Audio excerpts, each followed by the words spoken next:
Hello and welcome to week 5 of our hill climb diaries. Hopefully by now you'll know what these are all about, but if not, there's a link to the other episodes in the video description. This week we're going over the Mid Devon CC doubleheader and VC Walcott hill climbs. They're some of our favourite of the whole season and they definitely didn't disappoint this year. Joe even managed to win some beers that I don't think you're going to drink until, well, for about a month. Yeah, not yet.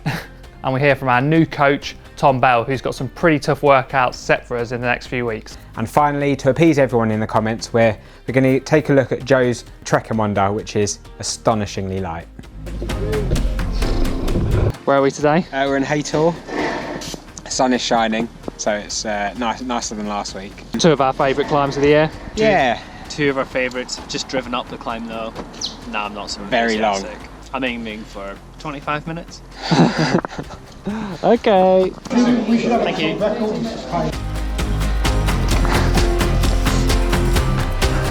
Key, there's a little pocket in the back of my skin suit which I always have to try and thread it into. Sometimes I miss the pocket and it ends up... I didn't realise you got a pocket. I thought you just shove it down there. Sometimes it ends up falling into my bum crack. Hopefully that's got in the pocket. Find out later, but yeah, sometimes it ends up... Ooh! Could be down now, not sure. Sounds like a giraffe. No, an elephant even. Oh, this is going to be so unpleasant. 15, 2, 1.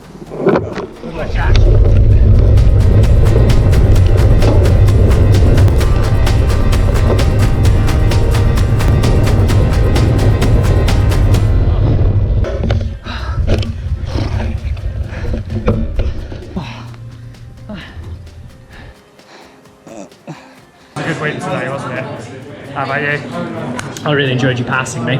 When I was riding back to the finish line, I could just see this man on the horizon, like, topple off his bike and lay on the floor, and it was Jack.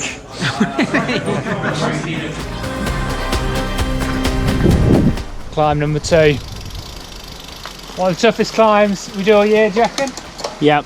It's short-ish but stupendously steep. And It's going to be horrible. That's what I'm most nervous about, is knowing that in 5 minutes I'm going to be grinding at about 50 RPM.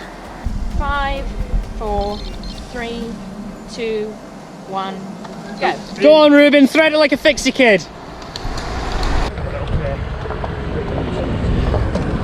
Times, well, not bad times, but unlucky. Yeah, it was quiet up until my start, and then we had a small coach, bunch of cars, and a large purple, I was going to say a swear word, but I won't, a big purple coach. So you got held up basically. Yeah, oh man, I'm so annoyed, but Never mind. it is what it is. Unlucky, yeah. Yeah, It's a nice location, so I guess it's a lot of people incredible, come out. yeah. But so 3rd one tomorrow just to get it right. Yeah, and we could also get held up on that one. Yeah.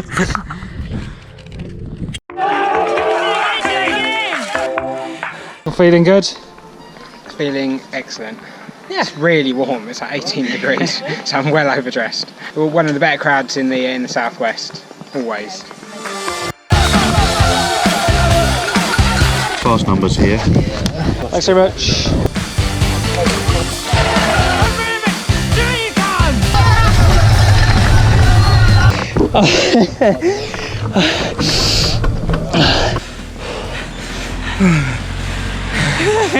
Do you give it all, Ruben? It's over so fast, because like, as soon as you feel like it's just biting your legs, that it's just like it's over. But I felt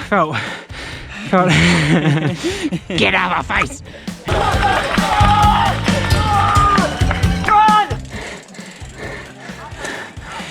Did you get it all out, Joe?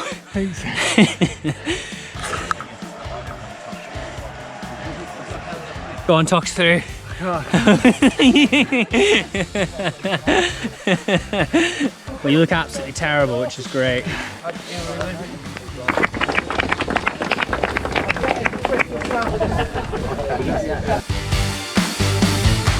Right boys, it's Monday. How did we get on at the weekend? We had fun, and that's what's most important. Places, numbers, they don't matter. Well, Ruben, I want to hear about your places and your numbers. I was a bit disappointed with myself at Walcott. I felt like I could have done better, but my normalised for 2 minutes 25 seconds was 500 531, not 331. The competition in that mid-area is so close. I think if I was 6 seconds faster, I would have jumped about 10 places. How about Hayter? Haytor was better, did all right at that. It's around 367 watts for 14 minutes 20, there or thereabouts, I can't quite remember. Widdicombe, not so good, as a total write-off because I got held up by the coach that you saw and witnessed firsthand. Yeah, it was pretty sad watching you go off and then immediately getting stuck. I didn't have a power meter because I don't need one to tell me I was going to do badly. And Joseph, give me your numbers. I've had to write it down. At Devon, I had a really good day. It's probably my best legs of the year. I was third on the first climb, second on the second climb, second overall. On the first climb, I did 360 watts for 13 and a half minutes. And at my weight of 62 kilos, that's 5.8 watts per kilo. Second climb, Widdicombe, was 418 watts for 5 minutes, which is I think almost a power record for this year, and that's 6.7 watts per kilo. Finally, the third climb, Walcott, I was fourth, a couple of seconds off third, but that's a lot over a climb like that. I probably wasn't going to make it up no matter how hard I tried. And that was 523 watts for 2 minutes, and that's 8.5 watts per kilo. So me and Ruben, we want to get better, and as we've previously mentioned, we've got the help of a coach, Tom Bell, and we're going to hear a bit more from him now about kind of what he's got in store for us in the coming weeks. Why don't you want to get better? Because it's a lost cause. So after speaking with Joe and getting a bit of a handle on his time availability as well as his racing schedule, we put together a training program that was designed to slot in around the weekend's racing, but also take advantage of some of the days where he had more time to train in order to stay on top of that aerobic foundational fitness. So other than some recovery and some endurance training, the workouts in the plan were really designed to develop the specific fitness that the hill climb season demands. Those namely being VO2 max, anaerobic capacity and neuromuscular power as well. Put simply, the goal is to blend some extremely hard workouts that will give some strong signals to the body to adapt with some easier and less mentally taxing time on the bike, where the latter will maintain that good aerobic fitness and allow for enough recovery so that Joe arrives at the weekend's events in good shape. With the season being so compact and the racing being so frequent, the events themselves, including the hill climb, the warm-up and the cool-down, will actually give a fairly significant training effect in and of themselves, so balance is going to be really key. I'm personally really interested to see what the training will yield and how Joe will cope with some hard workouts and frequent racing leading up to the National Championships at the end of the month. So Joe, we've had a lot of comments about your bike. It's finally in race-ready spec. Tell us about it. Yeah, so this is my Trek Emonda rim brake, which is my hill climb bike for 2018. It's a very special bike. It's also the lightest hill climb bike, the lightest geared hill climb bike I've ever built up, and you'll find out about the weight when I'm done listing all the components. Obviously, I'm going to start with the frame. So yeah, Trek Emonda, H1 fit, which is the more aggressive fit. It's a Project One, and I had it in the nice kind of red colourway, which I really liked. Matches your kit as well? Matches the kit. Matches the Bristol South kit, great club. It's 58, so it's it's a fairly large frame. Painted, it weighs 750 grams, which is pretty light. You can go lighter by having the unpainted version, but black's pretty boring. And yeah, I really like the look of the red, so that's why I've gone for red. But as you'd expect, pro frame, super stiff, crazy light. Yeah, and I think it fits me really well, so very happy with it. Wheels, they're the same wheels I used last year, which are Schmolke TLO, which stands for the lightest only. They're tubs and they weigh 960 grams. Now you can go lighter. Ruben, your wheels are 881. Yeah, so you can go about 100 grams lighter, but they're pretty stiff. They've got a 105 kilo weight limit, so I weigh 62 kilos in the hill climb season, so I'm not going to be troubling the kind of stiffness of them and stuff like that. And yeah, very reliable last year, so I'm sticking with them again for this year, and they don't cause me any issues. I've got some new skewers on the wheels for this year, and they are also extra light. They're extra light streeters.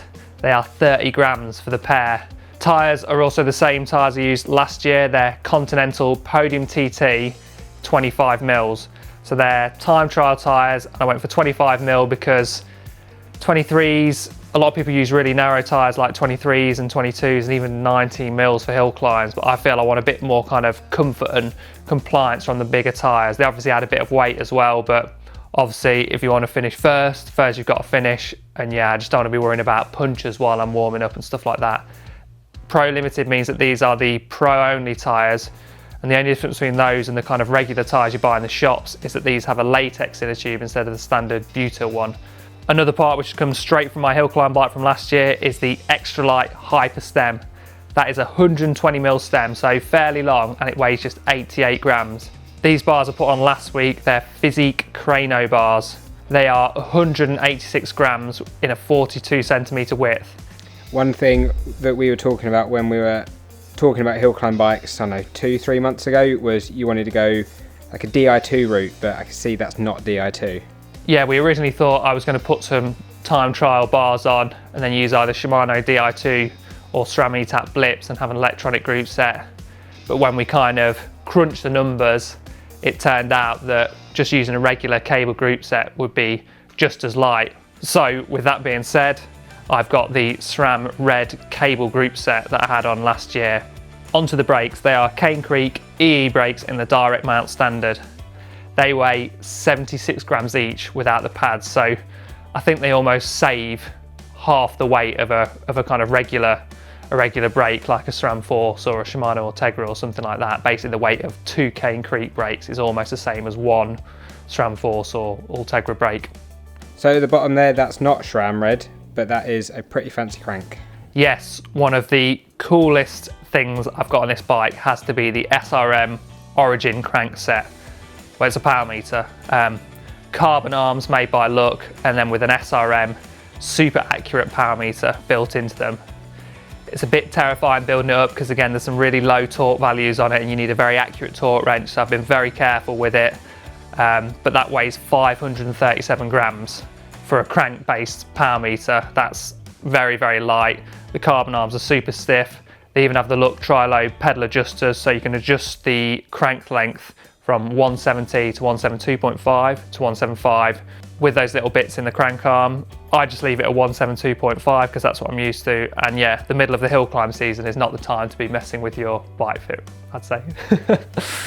One thing that people often overlook is the pedals, but not you. No, these are Time X Pro 15 pedals. They were released this year. They're kind of an update on their Espresso pedals. The pedal platforms we've made a bit wider. They also weigh 88 grams per pedal, so if you're used to something like Dura-Ace, there's a significant weight saving to be had there. But they're quite delicate.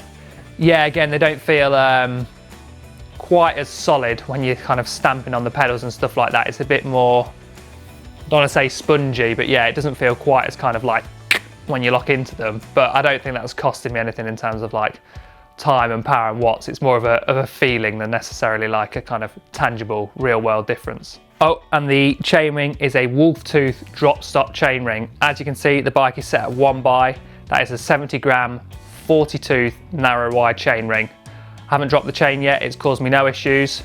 We've discussed this before in previous hill climb videos. You actually run quite a relatively large chainring, don't you? That you're going so fast at some of the shorter climbs that you want to kind of, 40. Some of the top riders use like a 44 or even a 46 at kind of 20% gradients. Me and Ruben, you've got a 40 tooth as well, haven't you? Yeah, but I think for national, I'm going to go down to a 38. Yeah, so we both run either a 38 or a 40 because we're not kind of that powerful. Finally, Bontrager sent me a super light carbon only saddle that came with the bike. I forgot to weigh this, so I'm not sure how much it weighs.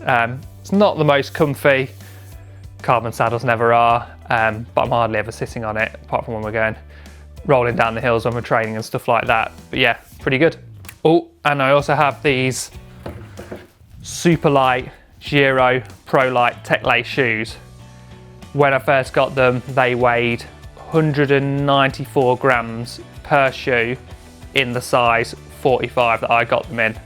That's a good, I think I saved nearly 200 grams off the Bonts I used last year, which had custom insoles, so quite a weight saving. As you can see, I've also taken the Velcro Tech Lace straps off and replaced them with regular laces. That gives me a more secure fit and probably saves a few grams, but I haven't weighed them yet. And that is it. With all these super fancy parts on a really nice frame, very happy with it. It weighs just 5.2 kilos, and that is the lightest fully geared bike we've ever built. You probably could go a bit lighter with track tubs or some really light tyres. And again, yeah, I could have used Rubens wheels, which were a bit lighter, and that probably would have got it just under 5 kilos. But I do all my training on this, and I need the bike to feel kind of Normal. yeah, as normal and reliable as a hill climb bike will ever feel. I don't want it to be like a bike I just kind of get out of the car before a race and sit on it for 10 minutes during my warm-up and then put these really scary tyres on. So yeah, this is a bike that I ride to work day in, day out. The only thing I change on race day is the wheels. And even then during race day, I'm not kind of nursing the wheels. I do all my warm-up on them and stuff like that. And no punches as of yet, touch wood. So yeah, very happy with it.